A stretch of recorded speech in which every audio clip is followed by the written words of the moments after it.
I'm giving somebody the blues today.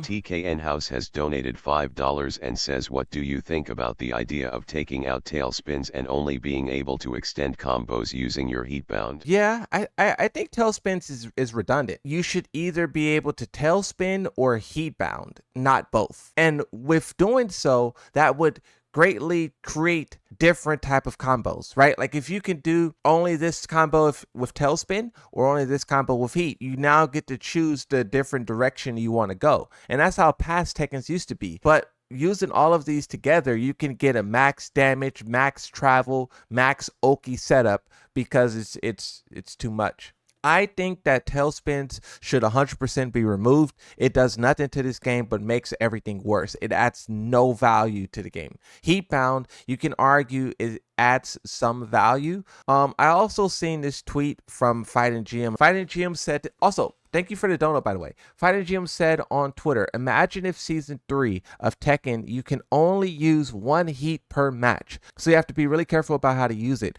Wouldn't that make the game a lot better and force normal Tekken more? See, I thought this was a really interesting idea, right? Because players usually talk about rage being used once per match, kind of like Mortal Kombat with their fatal blow. You get to use it once. If it miss or if it's blocked, you get it back and you could try again, right? I think that's a cool idea. But like using it multiple times at the end of every round, 10-second cutscene, huge comeback mechanic, it just kind of makes it feel less exciting and more of a crutch and more burdensome for people who really are trying to like get in there and play some real Tekken. But never before have I heard someone say to use heat once per match, right? That's a big idea because here's the thing, right? You do have the concept of not starting the match with full heat. And while I do like where players are going with that idea, I get why they say it. I don't know if it would work the way that it's intended, because think about Street Fighter's drive system. You start with full drive, right?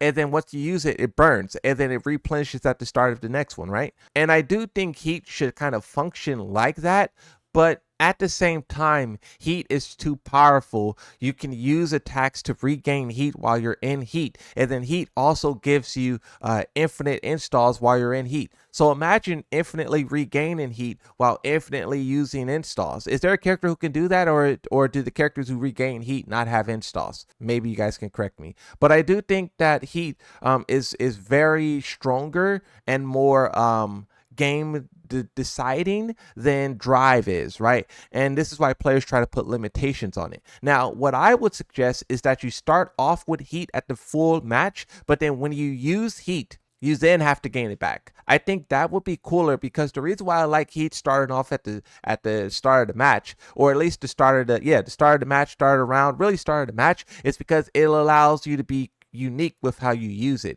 If you had to gain it back or gain it at the start, then that means you won't have these opportunities where you can use it kind of when you want. You can only use it like in certain situations. So I think letting it start full, use it, and then you have to gain it back would be really cool. But then also there's some things that they would have to change, like radically overhaul installs, Heihachi's Ultra Instinct, stuff like that. One time per match, that concept is really interesting because, of course, this whole game is tied around heat.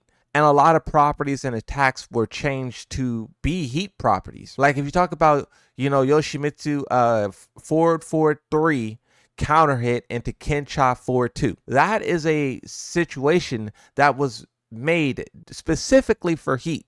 And if you nerf heat and make it used once per match, you will then have a scenario where Yoshimitsu does, 443 Kencha 42, and he gets nothing off of it. Where in past Tekkens, before heat was introduced, he would get counter hit 443 into Kencha, and then you do 1+2.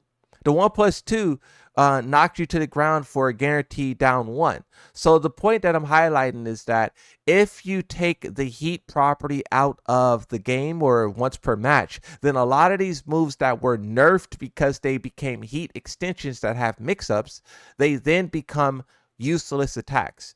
Yoshimitsu forward forward 3 in the Kenshot forward 2 without heat is terrible. It's a move that you use and you die for with nothing. And I'm just highlighting that one move because that was one move that I used to use a lot in Tekken 7, and now they changed it for heat properties. Same thing with back 2-2. So all I'm saying is, what I'm saying. All I'm saying is there was many moves in the game that was changed, arguably nerfed, because they then became heat engagers that have heat mix-ups. So if you take away the heat from the move, then that move just becomes nerfed and useless for the majority of the match. And I know a lot of people think that move should be nerfed. You know, I personally think that move should be nerfed, but not like that. There's a correct way to do it and there's a wrong way to do it. Nerfing moves and making them useless or do nothing, where in the past they had a very good purpose and they were very fun to use, that's kind of what we need to go back to. But the heat has brought us so far away. I really think the heat's not going to return, bro. The heat, not only is it controversial because no one wants to use it, no one wants it to be in the game, it's too powerful. Like I already said, it changed a way that a lot of these moves were used. The way that these attacks were used has been altered by heat, and most people don't like it. Some people do, but some people don't. Also, if you keep in mind with the videos that I uploaded today, where I was looking at Blue Rank's gameplay, and those guys aren't even tapping into the full uses of heat. Blue Rank players, which is 40% of the player base as it currently stands, 40% of the players are in Blue Ranks. Those guys don't understand how to use heat properly. So not only is it a controversial mechanic, not only do pros hate it, not only do B players hate it, but everyone under that don't know how to fully tap into it. So for those reasons, I think heat, and I think the developers know it. I think they see it. They're not stupid. They're just sometimes delusional. It's a difference between being delusional and stupid. They're not stupid. They're just had a very bad design philosophy and vision, and their judgment was clouded. But I still think the data that they have and the feedback that they're getting should make an impact on the game going forward. Now, I do know at the same time, heat installs, power crush, all of these attacks were also added to decrease the skill gap. So just because they alter it or change it going forward in the future doesn't mean they will escape that idea of decreasing the skill gap. That is something that probably will always be there. And I think for that reason, heat will turn into something else. Heat, as we know it, will probably go away, but then something else will take its place. That's what I'm predicting. A lot of people think that they will make, all these changes to the game and you won't even tell the difference. That's how far gone some people think it is. It's like they can do all of this, but then, this is where the video that we were just watching from Nova comes in. It's like all of those problems have nothing to do with heat. So if you radically overhaul heat, you still have that whole other thing going on that's causing a problem. Tekken 8 really is flawed on multiple fronts. Installs, heat, tracking, sidestep, realign, power crush. It's madness. I don't know how Season 3 is going to tackle it, but the players are definitely speaking up. Which season of Tekken 8 do you prefer and why? Season 1 or Season 2? 73% out of 1,126 votes says Season 1.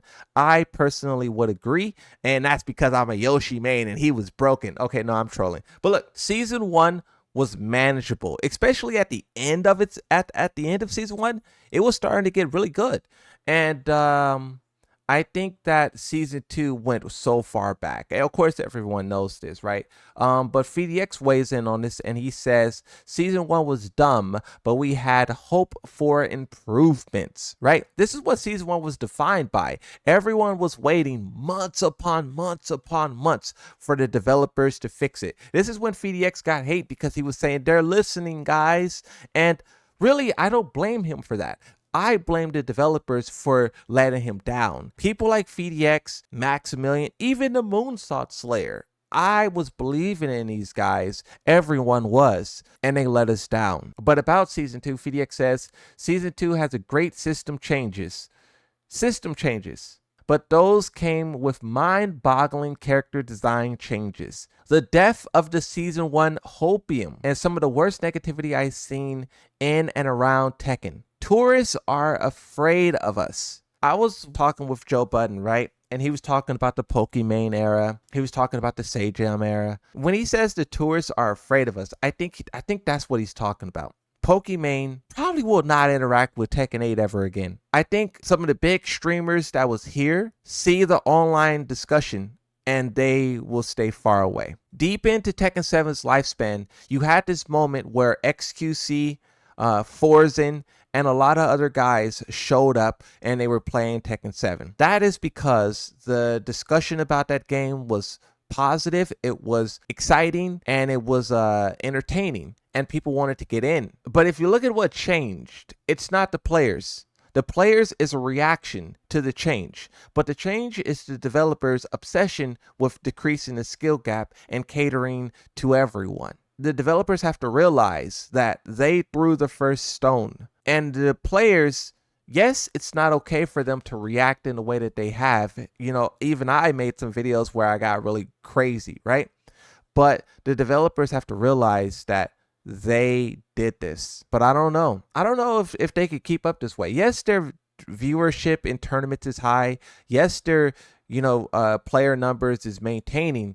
But I mean, with the conversation like this being so chaotic, I mean, look at this. We have 2 content creators on Twitter saying negative things about the game, and we have YouTube video just completely destroying the whole thing. Like, these conversations will be the death of the game. And I'm not saying it's the players or the content creators. I'm saying it's the developers for making it this way. The developers putting FDX in a position to where he has to make a tweet like this is the problem. Same thing with the Fighting GM, and same thing with Nova making his video. They have to realize that they are creating this environment through balancing, but also through discussion.